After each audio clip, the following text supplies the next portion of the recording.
that exams can be tackled more calmly, coolly and successfully than you may currently believe is possible. The powerful techniques you will learn on this video have been developed by psychologist Dr. David Lewis, a lecturer and author of more than a dozen best-selling books on mind enhancement. Already thousands of students in hundreds of schools have used his methods to help them enjoy examination success. Now you can do the same. Here is Dr. Lewis. Hello. In my previous series of 6 videos, I talked about altered states of consciousness. I explained what they are, why they matter, and how by developing them you'll be able to live your life more richly and more fully. In this series of 6 videos, I'm going to focus on a topic which is of great importance to parents and carers of children aged 11 to 16 who are in secondary education. You see, these youngsters are going through one of the most vital learning periods in their lives. They're being helped by their teachers and their carers to prepare their brains for the rigorous and daunting challenges that undoubtedly lie ahead. Challenges such as finding a worthwhile and rewarding job, building a fulfilling career, and living enjoyable adult lives. For the first time in the past half century at least, children and adults are being obliged to do all this unique work under the most difficult and challenging educational and social circumstances, beset by enormous numbers of disruptions.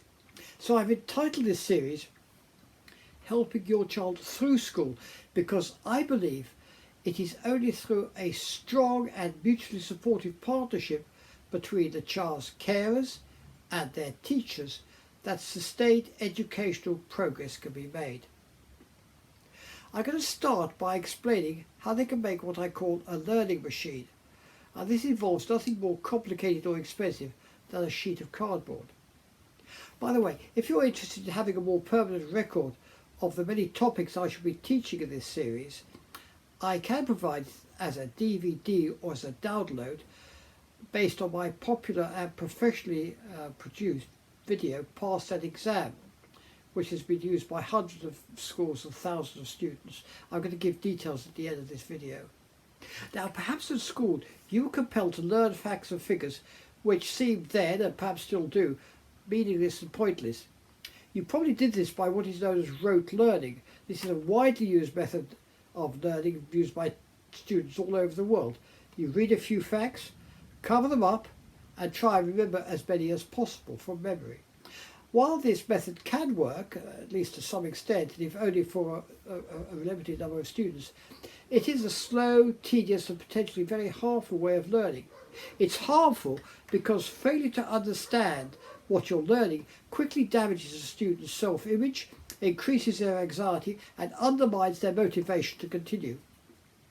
A far better approach, and one which works with the natural attributes of human memory rather than working against them, is known as the anticipation method. It was developed by Richard Atkinson of Stanford University, and his research showed that you could use it to memorize almost anything from a list of unconnected facts to a chemical or mathematical formula. Using this anticipation method, you learn one piece of information and then link it to the next set of facts. You anticipate those facts and then check to see whether you've got it right. If you have, you see what that second fact reminds you about the third fact, and so on. You repeat this as you work around what I called the knowledge wheel. This is a wheel of ideas which enable each fact to be linked to the next. It's a little bit like creating a chain. If the links are separated, you've got no strengths to the chain. If you manage to join them together, then you have got a chain, and if you join the first link to the last link, you've got a circle, a knowledge wheel. You could see this from this video, this image of a person learning 6 new facts from a book. He hasn't linked any of those to any of the others, so they're basically like sultanas in a pudding, they're not connected, and it means that remembering one of those facts is very unlikely to enable him to recall any of the others. In the second illustration, he's created a network, a knowledge wheel in his brain by forming associations between each of the facts. This means recalling that any one of the 6 will bring the others easily to mind. Now, the learning machine provides an automated way of using the anticipation process. Now, this is what it looks like. As you can see, it's nothing more complicated than a sheet of cardboard which has 3 cutouts in it. I've made this supersized machine for use on a whiteboard when I'm demonstrating the method in schools and colleges, but you can make them any size. The precise size of the machine is relevant only because it obviously determines the size of the paper, the drawing paper, on which you're going to create your knowledge wheel. The bigger the machine, the bigger the paper has to be. In the video you'll see, in the video clip you'll see, I'm teaching students how to make them from an index card, so their knowledge wheels can be put down to quite a small sheet of paper. What you need to do is to take your sheet of cardboard, get a pair of scissors or a cutting knife and a pencil. You start by cutting an oval shape, or in this case I've cut a circle. It doesn't really make any difference. You cut this oval or circle at one end of the card, and this is what we call the observation window. It'll enable you to see what you've written in a particular oval. The next oblong card here, I've made a sort of a keyhole shape. It's what we call the leads to guide, and below that you create a flap which we call the learning letterbox. Now let's take a visit to a high school in Tunbridge Wells, Kent, England, where I filmed a group of students being shown how to construct and use these new ways of learning and remembering. Take an index card and about 2 centimeters from one end, cut out an oval. Remove and discard the clipped out oval. You've just created the observation window. A short distance below the observation window, cut out a small oblong or a semicircle. This is what is called the leads to guide. Immediately below the end of the leads to guide, cut out a flap and fold it back. This is called the learning letterbox. You've now created one of the simplest yet most powerful learning tools ever devised. Take a large sheet of paper, foolscap size is fine, and place your learning machine at the top edge in such a position that you can now draw an outline using the observation window as your template. Open the flap of the learning letterbox and draw a short guideline using the top edge. With this to guide you, now draw a second oval using the observation window as before. Continue in this way until you've completed between 15 and 20 ovals in the form of a much larger circle. Now join these ovals with short lines. Taking the information from your cards, fill in the ovals, 1 per card, until you've transferred all the knowledge from the cards onto the sheet of paper. You may find it necessary to summarize the information on the cards still further and use more abbreviations in order to fit each card into an oval. If this proves impossible, then divide the information on that card between 2 or more ovals. You are now ready to commit the information to memory. Here's how. Place the observation window over any one of the ovals and read the information it contains. Try and think what those facts bring to mind about the content of the next oval along. If you get stuck, don't worry. Line up the learning machine with that oval using the leads to guide to show you where the joining line is, and open the flap of the learning letterbox. This will reveal some, but not all, of the information contained in the next oval. It will usually be sufficient for you to remember the whole of the information. Now move the learning machine around the paper so that the observation window lies over the oval, and check your recall.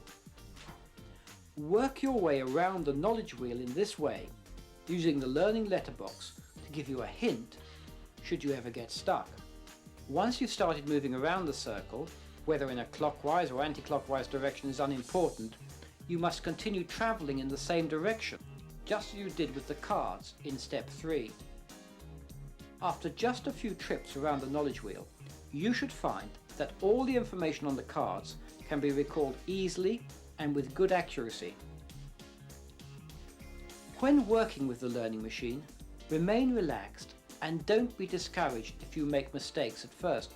With only a little practice, you will be able to reconstruct any number of knowledge wheels by means of this easily and quickly constructed learning tool. You can also use this technique to gain a few more precious marks in the exam. You will not, of course, be allowed to take your knowledge wheels into the examination itself, but you can easily reconstruct them on scrap paper. This is useful for planning the structure of an essay or for recalling facts for multiple choice or short answer questions. Don't worry if your mind goes blank at first, because this is perfectly normal. Simply stay calm and focused on the subject. In your mind's eye, see yourself laying out the cards in your knowledge wheel during the revision, and the information it contains should spring to mind. Because you organize that knowledge in a structured way, recalling a single fact from the wheel will enable you to remember all the remaining information it contained far more easily, rapidly, and accurately. Use this reconstructed knowledge wheel on the sheet of scrap paper as a blueprint from which to construct your answer. Find a suitable piece of information with which to begin your answer and number it 1. Now find another piece of information that follows on logically from the first and mark it as number 2. Continue in this way until you have put into order all the information needed to construct a well-argued and complete answer. By spending 5 minutes in this way, you will ensure that no piece of key information is missed out of your answer and that your ideas are logically developed and clearly presented. Effective presentation will add significantly to your marks because it shows that you've thought about and understood your subject. Knowledge wheels on scrap paper can help in another way as well. If you're allowed or required to hand in rough notes with the finished answer papers, be sure to include the knowledge wheels with a line drawn through them to clearly show they're your working notes. Now, while any mistakes you made in those rough notes won't count against you, you may be given credit for facts in the rough notes which you somehow left out from your final answers. So, you can't lose anything by handing in those notes, and you could gain a great deal. So let me just recap on the way you use your learning machine and your knowledge wheel. As you saw in the video, it's very useful to use the observation window as a guide when drawing the ovals or circles on your sheet of paper to create your knowledge wheel. This will help to ensure that all the information you're writing down is contained within that right area, within that oval or circle. You can work on large sketch pads or sheets of white shelf-lining paper, which is cheap and which is very convenient. Once you've created the knowledge wheel, you place the observation window over the first oval and you just read the information it contains. Now you try to recall the content of the next oval.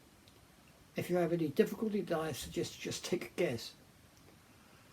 So move the card using the leads to guide until it's over the second oval and try and remember what's in there. If you can't, all you have to do is to lift the flap on the learning letterbox and read a few words or a few numbers.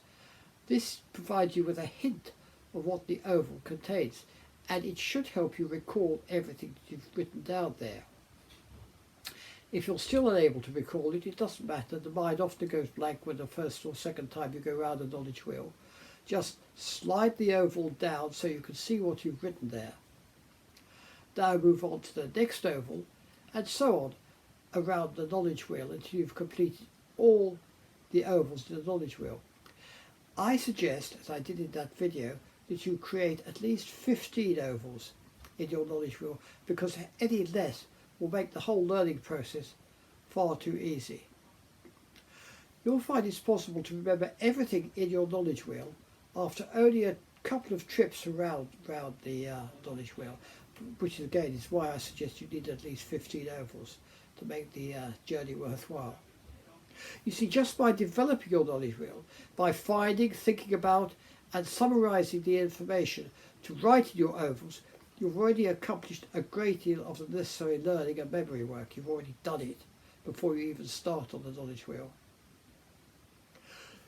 Now, in my next video, I'm going to describe in more detail how to create the knowledge wheel and how to use them and how to develop the facts and figures you want to put in the knowledge machine, for the learning machine in the knowledge wheel.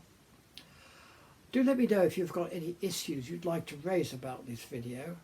Just contact me via YouTube. And if you want to be sure never to miss any of the videos which Dan Jones, the hypnotherapist, and I are now regularly posting, then I suggest you do please subscribe. So until the next time, thank you very much for watching. I hope you find what I've said about learning machines and knowledge wheels helpful, and I look forward to meeting you all again in about a fortnight's time.